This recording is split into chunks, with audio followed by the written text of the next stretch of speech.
Hi everyone! Welcome back to our channel. For today's video, we're gonna learn where to find or delete search history on Facebook app. It's super easy, so let's get started. The first thing that we need to do is open the Facebook app on our phone. From here, I need you to click on the three horizontal lines located at the top right corner of your screen. Now here, I want you to scroll all the way down to Settings and Privacy.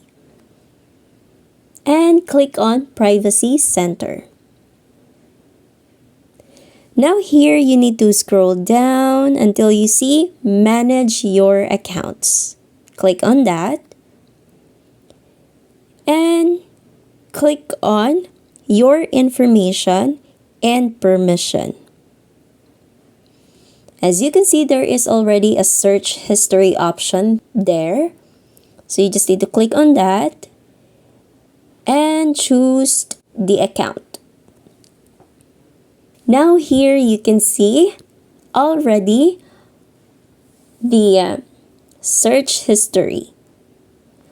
Now in order to delete it, you just need to click on the X button located beside the name. So you can just delete, or you can go back and just click on clear all searches. And that's it. That's how you find or delete search history on the Facebook app.